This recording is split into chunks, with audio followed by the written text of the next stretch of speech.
Welcome friends. இப்போ நம்ம ஸ்க்ரீனில் பார்த்துட்டு இருக்கிற மாதிரியான ஒரு பர்த்டே வீடியோ வந்துட்டு எப்படி சிம்பிளாக மேக் பண்ணுறத பற்றி பார்ப்போம். வீடியோ வந்துட்டு இன்ட்ரெஸ்டிங்காக இருக்கும், ஸ்கிப் பண்ணாமல் பாருங்கள். சேனலுக்கு ஃபஸ்ட் டைம் வந்திருக்கீங்கன்னா சப்ஸ்கிரைப் பண்ணிவிட்டு வீடியோவுக்கு எல்லோரும் ஒரு லைக் பண்ணிவிட்டு பாருங்கள். இப்போ வீடியோக்குள்ளே போகலாம்.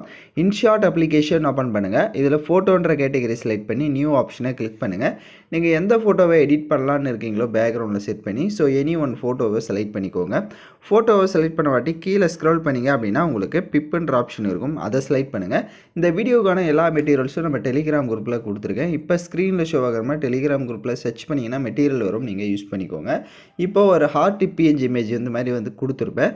இதை செலக்ட் பண்ணிட்டு கரெக்டாக ஃபுல் ஸ்க்ரீனுக்கு ஜூம் பண்ணிக்கோங்க. கீழே ஸ்க்ரோல் பண்ணிங்க அப்படின்னா பிளண்ட் ஆப்ஷன் இருக்கும். அதில் வந்துட்டு அந்த பிளண்டை மட்டும் லைட்டாக மைனஸ் பண்ணுங்கள். இப்போ பார்த்தீங்கன்னா உங்களுக்கு தெரிஞ்சிருக்கும் நான் எப்படி மைனஸ் பண்ணுறேன்னு. ஒரு 65 அந்த மாதிரி கொடுத்துட்டு டிக் ஆப்ஷனை கொடுத்துருங்க. இப்போ பேக்ரவுண்டில் இருக்க இமேஜுக்கு வந்து நம்ம மைனஸ் பண்ணணும், அட்ஜஸ்ட் பண்ணலாம். அதனால் அட்ஜஸ்ட்மெண்ட்டுன்னு இருக்கும், அதை செலக்ட் பண்ணுங்கள். லைட்னஸை ஃபுல்லாக மைனஸ் பண்ணிக்கோங்க. கான்ட்ராஸ்ட்டையுமே ஃபுல்லாக மைனஸ் பண்ணிட்டு ஸ்டேச்சுரேஷனையும் ஃபுல்லாக மைனஸ் பண்ணிட்டு கீழே ஸ்க்ரோல் பண்ணிங்கன்னா விக்னேட்டுன்னு இருக்கும், அதை ஃபுல்லாக இன்க்ரீஸ் பண்ணிட்டு டிக் ஆப்ஷனை கொடுத்துட்டிங்கன்னா உங்களுக்கு இந்த மாதிரி தான் இருக்கும். இப்போ மேலே பார்த்தீங்கன்னா எக்ஸ்போர்ட் ஆப்ஷன் இருக்கும், அதை கிளிக் பண்ணி இந்த இமேஜை சேவ் பண்ணிக்கோங்க. நெக்ஸ்ட்டு ஹோம் ஆப்ஷனை கிளிக் பண்ணுங்கள். வீடியோன்ற கேட்டகரி செலக்ட் பண்ணி நியூ ஆப்ஷனை கிளிக் பண்ணி இப்போ நம்ம கடைசி எடிட் பண்ண அந்த ஃபோட்டோவை செலக்ட் பண்ணுங்கள். கீழே கேன்வாஸை கிளிக் பண்ணி 9:16 ரேஷியோ இருக்கான்றதை செக் பண்ணிவிட்டு டிக் ஆப்ஷனை கொடுங்க. கீழே டியூரேஷன் நீங்கள் எத்தனை செகண்ட் வீடியோ எடிட் பண்ணலான்னு இருக்கீங்களோ அத்தனை செகண்டுக்கு ட்ராக் பண்ணிக்கோங்க. ஃபில்டர் ஆப்ஷனை கிளிக் பண்ணுங்கள், அட்ஜஸ்ட்மெண்ட்டை செலக்ட் பண்ணுங்கள். இதுலேயும் மறுபடியும் அதே மாதிரி தான், லைட்னஸை கம்மி பண்ணிக்கோங்க, கான்ட்ராஸ்ட்டையும் கம்மி பண்ணிக்கோங்க. கான்ட்ராஸ்ட் வேணும்னா கம்மி பண்ணிக்கலாம். இப்போ ஸ்டேச்சுரேஷனை வந்து ஃபுல்லாக இன்க்ரீஸ் பண்ணிக்கோங்க, அப்போ தான் அந்த ஹார்ட் இமேஜஸ்லாம் நமக்கு தெரியும். இப்போது டிக் ஆப்ஷனை கொடுத்துருங்க. கீழே பிப்புன்ற ஆப்ஷன் இருக்கும், அதை செலக்ட் பண்ணுங்கள். இப்போ நீங்கள் எந்த ஃபோட்டோவை எடிட் பண்ணலான்னு இருக்கீங்களோ எனி ஒன் ஃபோட்டோவை செலக்ட் பண்ணுங்கள். கீழே ஸ்க்ரோல் பண்ணிங்கன்னா கிராப் ஆப்ஷன் இருக்கும், அதை செலக்ட் பண்ணிட்டு 4:5 ரேஷியோ கொடுத்துட்டு கரெக்டாக உங்களோட ஃபோட்டோ வந்துட்டு கிராப்பில் கரெக்டாக இருக்கான்றதை ஒன்ஸு செக் பண்ணிக்கோங்க. ஃபேஸ் தெரியுற மாதிரி செட் பண்ணிட்டு டிக் ஆப்ஷனை கொடுங்க. கீழே ஸ்க்ரோல் பண்ணிங்கன்னா மாஸ்க் ஆப்ஷன் இருக்கும், அதை செலக்ட் பண்ணிட்டு அதில் தேர்ட் ஆப்ஷனை கிளிக் பண்ணுங்கள். இதில் மேலே இந்த இமேஜஸில் பார்த்தீங்கன்னா கொஞ்சம் உங்களுக்கு இதாக இருக்கும், அதை கரெக்டாக இருக்கான்றதை ஒன்ஸு அட்ஜஸ்ட்மெண்ட் பண்ணி பார்த்துட்டு நெக்ஸ்ட்டு கீழே பார்த்தீங்கன்னா பார்டர் செட் பண்ணுற மாதிரி ஆப்ஷன்ஸ் இருக்கும். அதை வந்துட்டு ஒரு 6 or 5 அந்த மாதிரி வந்து கொடுத்துக்கோங்க.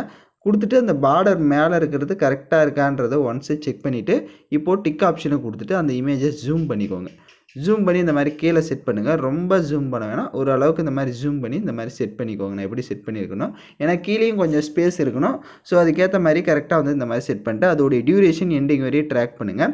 கீழே பிப் ஆப்ஷனை கிளிக் பண்ணிட்டு நெக்ஸ்ட் ஒன் இமேஜை செலக்ட் பண்ணிக்கோங்க.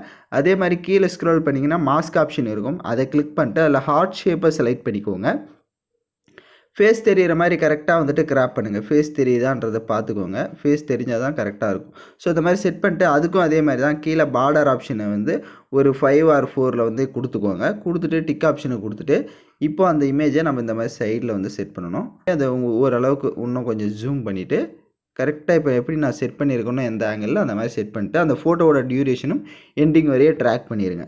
இப்போ எகைன் டிக் ஆப்ஷனை கொடுத்துருங்க. வீடியோவோட ஃபஸ்ட்டுக்கு வந்துட்டு டெக்ஸ்ட் ஆப்ஷனை செலக்ட் பண்ணிக்கோங்க. இப்போ நம்ம வந்துட்டு ஹாப்பி பர்த்டேன்னு வந்து டைப் பண்ணிக்கலாம், இல்லை நீங்கள் வேறு எதாவது டைப் பண்ணுறதா இருந்தாலும் டைப் பண்ணிக்கோங்க, அது யுவர் சாய்ஸ் தான். டைப் பண்ணிட்டு பக்கம் டபுள்யூ ஆப்ஷன் இருக்கும், அதை கிளிக் பண்ணிவிட்டு போல்டான ஃபாண்டோ இல்லை ஸ்டைலிஷான ஃபாண்டோ எது வேணாலும் நீங்கள் யூஸ் பண்ணிக்கோங்க. பக்கம் கலர் ஆப்ஷன் இருக்கும். கலரில் வந்துட்டு நீங்கள் ஒயிட் கலர் கொடுத்துக்கலாம், இல்லை எந்த கலர்ஸ் வேணும்னு நினைக்கிறீங்களோ அந்த கலர் கொடுத்துக்கோங்க. அதே மாதிரி பார்டர் வேணும்னாலே பார்டர் கொடுத்துக்கோங்க. பார்டர் கொடுத்துட்டு கீழே அதோட சைஸ் வந்துட்டு கொஞ்சம் மைனஸ் பண்ணிக்கோங்க பார்டருக்குலாம். அதே மாதிரி ஷேடோ இருக்கும், ஷேடோலாம் தேவை அப்படின்னா கொடுத்துட்டு டிக் ஆப்ஷனை கொடுத்துருங்க. இப்போ அதோடைய டியூரேஷனும் எண்டிங் வரையும் ட்ராக் பண்ணிவிட்டு இப்போ அந்த டெக்ஸ்ட்டை செலக்ட் பண்ணுங்கள். டெக்ஸ்ட்டை செலக்ட் பண்ணிட்டு அது கீழே பார்த்தீங்கன்னா ஸ்பேஸ் இருக்கும், இந்த இடத்துல செட் பண்ணிட்டு டிக் ஆப்ஷனை கொடுத்துட்டு பார்த்தீங்கன்னா உங்களுக்கு கரெக்டாக இருக்கும். அது வேணும் அப்படின்னா அந்த ஃபோட்டோவுக்கு நேராக அந்த மாதிரி செட் பண்ணிக்கோங்க, அப்போ இன்னும் பார்க்க கொஞ்சம் நல்லாயிருக்கும். அதை கரெக்டாக பார்த்துக்கோங்க. இப்போ எகைன் வீடியோவோட ஃபஸ்ட்டுக்கு வந்துட்டு டெக்ஸ்ட் ஆப்ஷனை செலக்ட் பண்ணுங்கள். ஏதாவது ஒரு 3 or 4 எமோஜிஸை செலக்ட் பண்ணிக்கோங்க, அந்த ஃபோட்டோவுக்கு மேலே செட் பண்ணுறதுக்கு நல்லாயிருக்கும். அதனால் ஒரு 3 or 4 எமோஜிஸை வந்து செலக்ட் பண்ணிக்கோங்க. இப்போ எமோஜிஸை செலக்ட் பண்ணிட்டு அதோட சைஸை கம்மி பண்ணிக்கிறேன். கம்மி பண்ணிவிட்டு இதை வந்து ஜூம் பண்ணி இந்த மாதிரி மேலே இப்போ நான் எப்படி செட் பண்ணியிருக்கேன்றதை பார்த்தீங்கன்னா தெரியும். அந்த மாதிரி செட் பண்ணிட்டு அதோடைய டியூரேஷனும் எண்டிங் வரையே ட்ராக் பண்ணிக்கோங்க. நான் சொன்ன மாதிரி அந்த எமோஜி ஆட் பண்ணுற இடத்துல நீங்கள் நேம்ஸை கூட ஆட் பண்ணிக்கலாம், அது பிரச்சனை இல்லை, அது யுவர் சாய்ஸ் தான். இப்போ வீடியோவோட ஃபஸ்ட்டுக்கு வந்துட்டு கீழே பிப் ஆப்ஷனை செலக்ட் பண்ணுங்கள். வீடியோ கேட்டகரியை கிளிக் பண்ணுங்கள். உங்களுக்கு ஹார்ட் எஃபெக்ட் வீடியோ வந்து கொடுத்துருப்பேன், அந்த வீடியோவை செலக்ட் பண்ணுங்கள். அதை ஃபுல் ஸ்க்ரீன் செட் பண்ணுங்கள். கீழே வால்யூம் ஆப்ஷனில் ஃபுல் வால்யூமை மைனஸ் பண்ணுங்கள். ஃபில்டர் ஆப்ஷனை கிளிக் பண்ணி அட்ஜஸ்ட்மெண்ட்டை கிளிக் பண்ணி கான்ட்ராஸ்ட்டை ஃபுல்லாக இன்க்ரீஸ் பண்ணிட்டு டிக் ஐக்கானை கொடுத்துருங்க. அப்படியே பேக்கில் வந்துடுங்க. பிளெண்ட் ஆப்ஷன் இருக்கும், அதை செலக்ட் பண்ணிட்டு அதில் ஸ்க்ரீன் ஆப்ஷனை கொடுத்துட்டு டிக் ஐக்கானை கொடுத்துக்கோங்க. இப்போ கீழே ஆடியோன்ற ஆப்ஷன் இருக்கும், அதை கிளிக் பண்ணிவிட்டு உங்களுக்கு தேவையான மியூசிக்ஸை நீங்கள் ஆட் பண்ணிக்கோங்க.